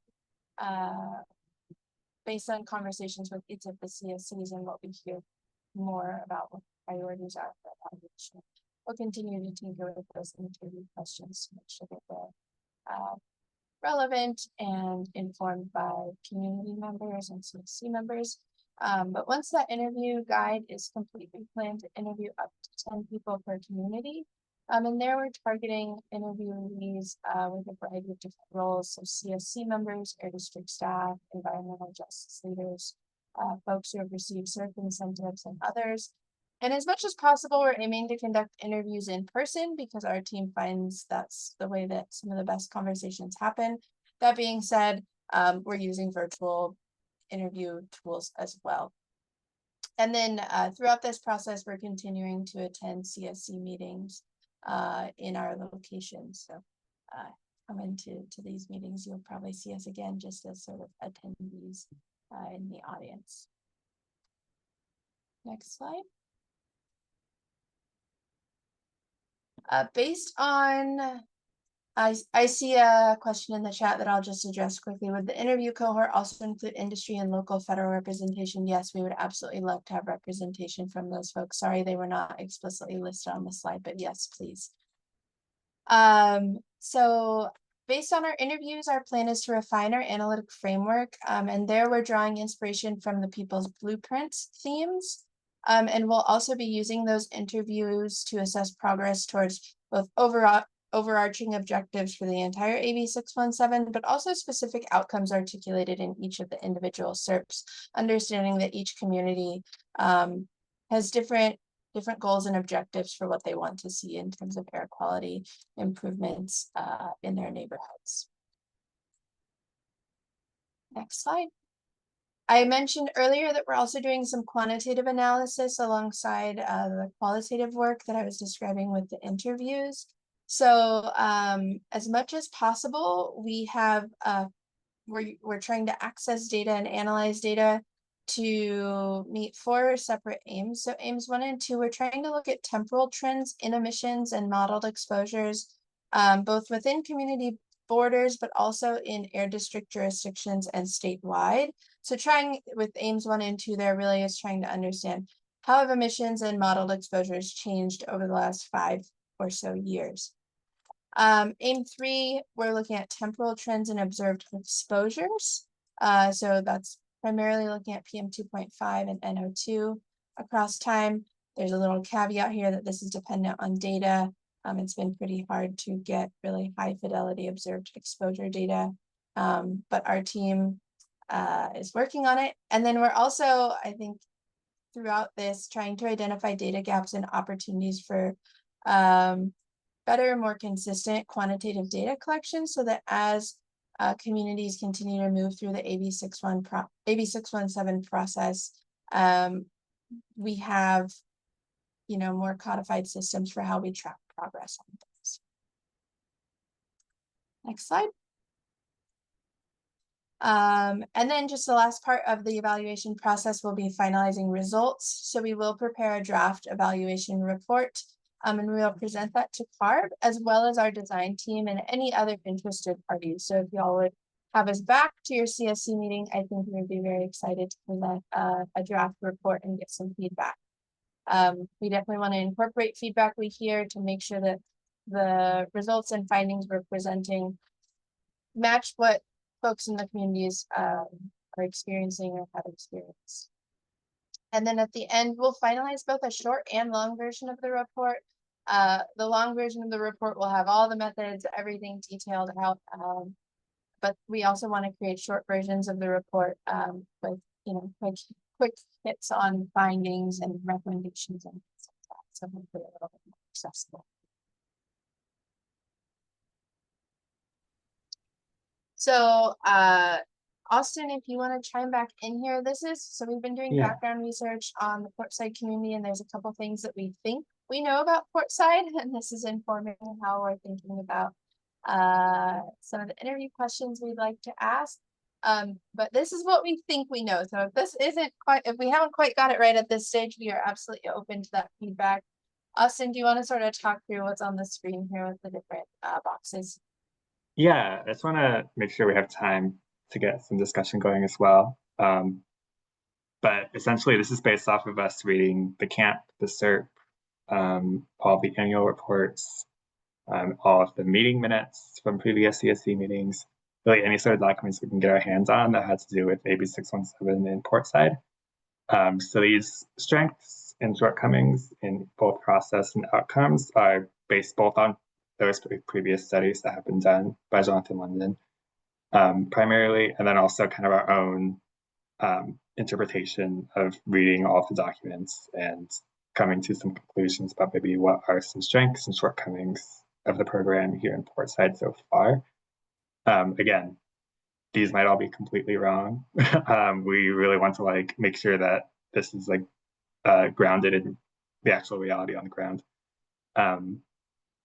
So we'd love to get any feedback on that. And then on the next and final slide, we have some additional questions we'd like to get feedback on in the minutes we have left. So what are some priority metrics for Portside that you'd like to see us really focus on in our research? Are there any other general questions about the program in Portside that you'd like help figuring out in any way? And then any recommendations on who we should interview either one-on-one or in focus groups in the next maybe 6 months or so, I believe is our timeline for that. So with that, open it up to questions, reactions to these questions, or any other part of our presentation. And I'm going to look at our group here and see if there are any raised hands. I know I saw a note in the chat. And Andrew, I think that was answered about the representation from industry or local/federal as part of those interviews. So let's see if I see anyone. And I guess maybe the first question I think for Maddie and Austin is, how soon do you need input on both the items that you have on here? You mentioned the timeline itself, but yeah, I think that's the question of how soon, and this might be a conversation I think that the group might want to think through and then provide input offline as well. But Absolutely, and we would definitely welcome the offline input. I'll make sure to put my email in the chat. But in terms of timeline, our plan is to conduct interviews and focus groups over the next 12 months. So, between now and let's say end of June 2026, we'll be actively collecting data. So we have a little bit of time. That being said, we'd love to get started as soon as possible. And then I see Andrew, and then I see Jack. Andrew? All right, thanks, Christian. With respect to the study cohorts and the populations, how are you going to make sure that you're getting a representative cohort? So from all the views, because I'm still relatively new to this process, but I was surprised to see that one of the potential process shortcomings was a power imbalance within. I'm trying to understand that. So in terms of the representativeness,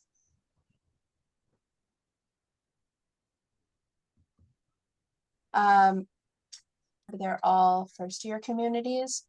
In terms of interviews, we say we're going to interview up to 10 people per community, but really we're going to interview until we reach saturation, until we're starting to hear the same ideas, opinions, stories repeated to us. And that's when I think we'll have a very good sense that we've got the story right.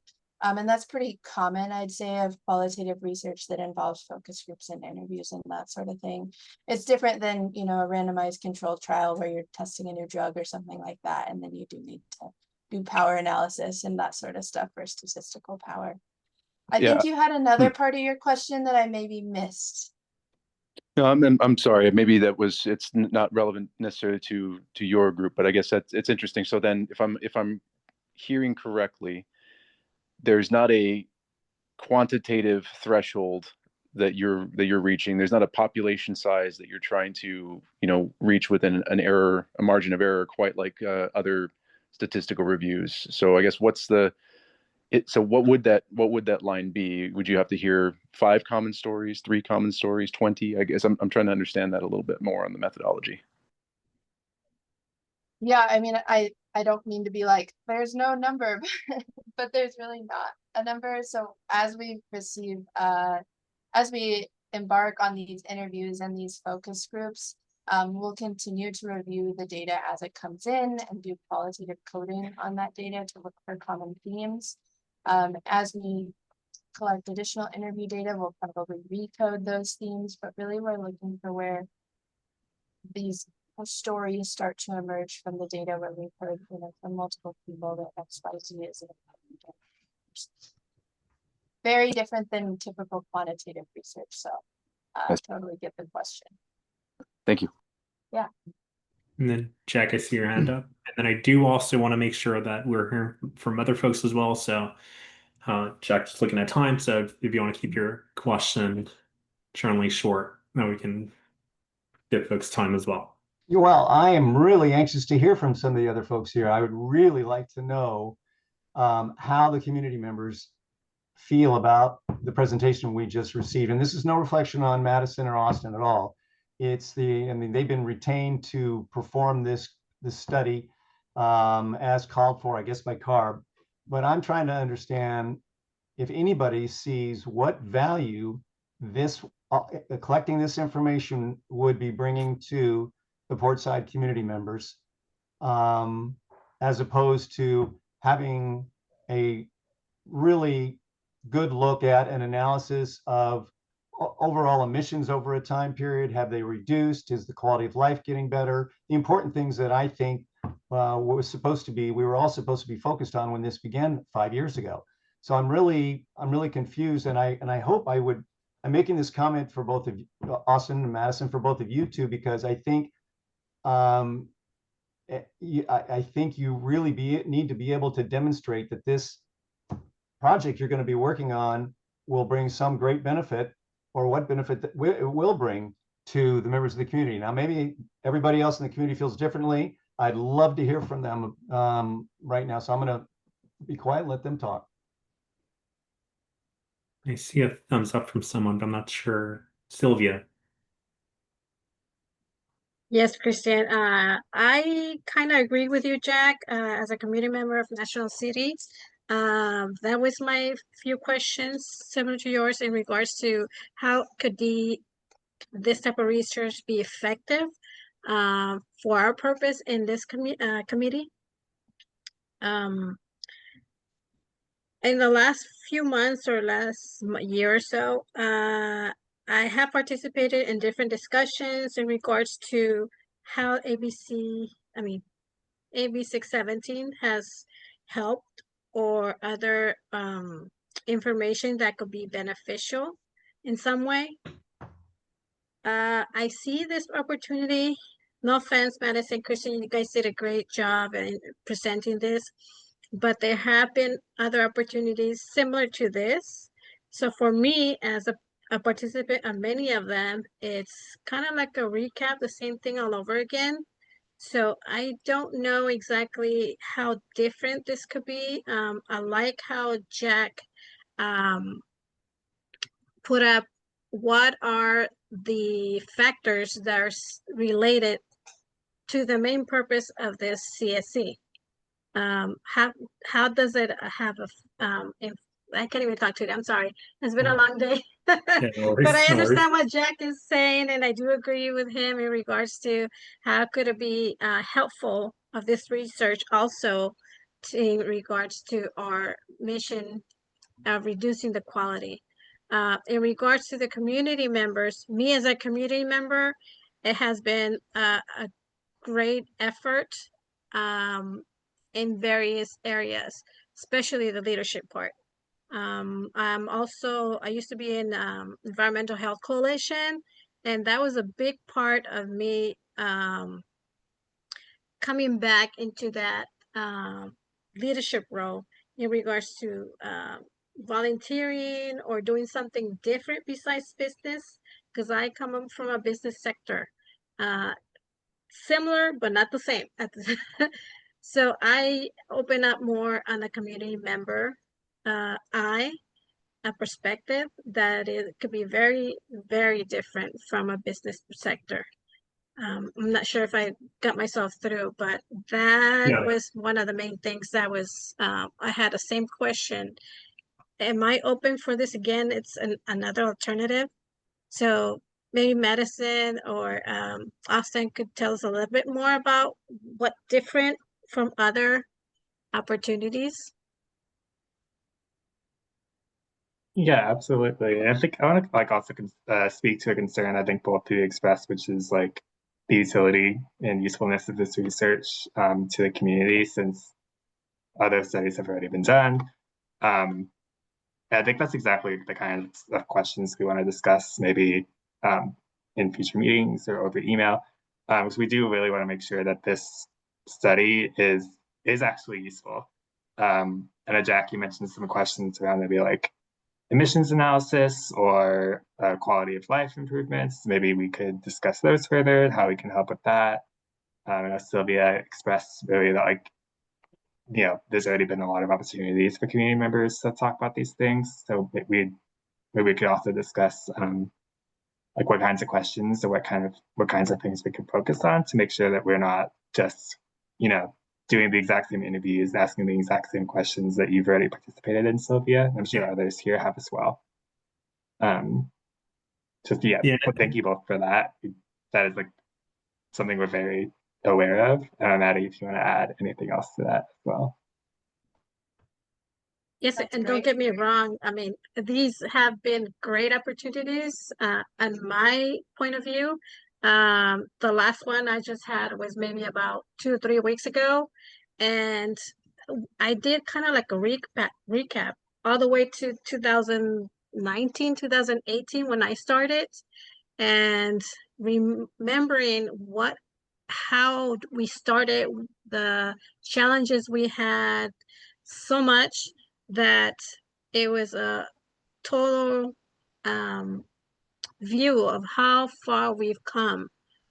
So many changes, but that's an opportunity where I see it as a growing opportunity on my behalf as a community, besides, you know, helping in the reduction of emissions too. So I do want to acknowledge. go ahead. Yeah, go ahead, Maddie. No, I think you go. No, go ahead. Okay, just some general responses. Thank you guys so much for sharing this. We also, like Austin said, we want to make sure that this is useful. I think one of the ways that our team has envisioned this as being useful while fitting within the call of the contract is to really start to develop some recommendations for evaluation to be cross-cutting across communities. Since there are so many different evaluation efforts, how could we think about, you know, maybe paring down or synchronizing our efforts so that we're all evaluating things that matter and doing so in a way that can be repeated over time.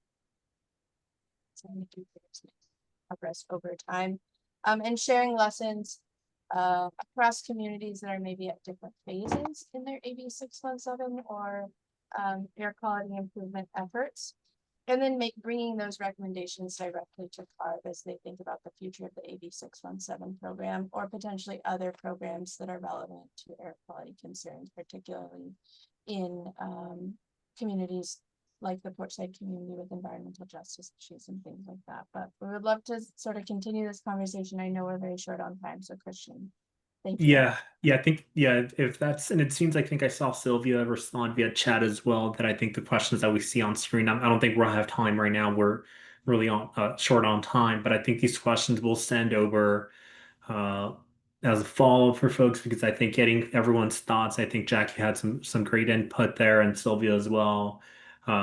Getting everyone's thoughts on this, I think would be helpful, I think, for Maddie and Austin, and then having the opportunity for folks who kind of really take that moment and look through these and share their thoughts. Andrew, I think you also had some good questions at the onset of this presentation. But yeah, I think Maddie, and Austin, we have your contact information. And I think these questions and the information itself we'll share with the CSC group here, and then ask for folks to share their input and feedback. And then I think as needed, then Austin and Maddie will have you come back maybe, I think, at a future meeting, maybe to like respond to some of those questions and feedback that folks are able to provide you with as a next step. Great, thank you so much.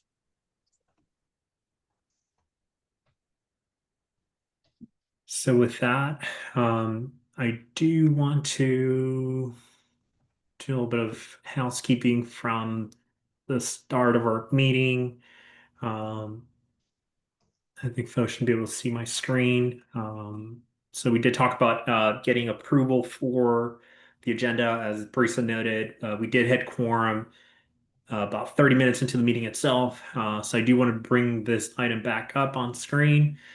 So this is our meeting notes from our previous meeting. So I do want to see if there's anyone that would like to make a motion to approve the meeting minutes and the agenda that we actually went through.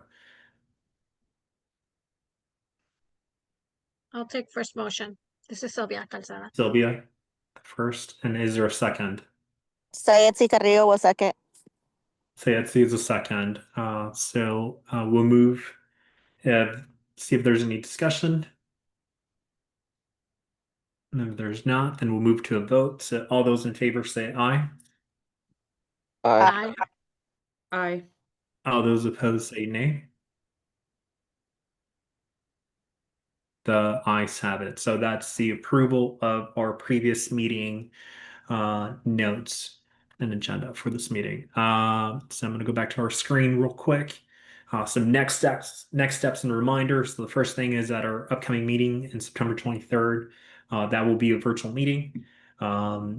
Another note, we're sending those weekly digests, and then there are a couple action items from that in this meeting. We talked about those questions that Austin and Maddie shared, so we are going to be sharing that information with the CSC, so hopefully we can get your input, and then we can relay that information over to the group as well. And then the final thing is that this is more for those stipend payments, so just a reminder that if you do have any changes to payment, please submit your W-9. We need that W-9 to be able to issue stipend payments to everyone for attending these meetings. So with that, that takes us to the end of our meeting. I do want to, in the last minute or so, see if there are any other comments or questions or announcements from folks. Not seeing anything. I do want to note that I appreciate everyone's contribution and holding with us today through that early discussion about quorum. So we will follow up on that item at a future meeting to then look at what flexibility can be built in and some of the feedback that folks shared. With that, I want to see if someone would like to make a motion to adjourn our meeting today.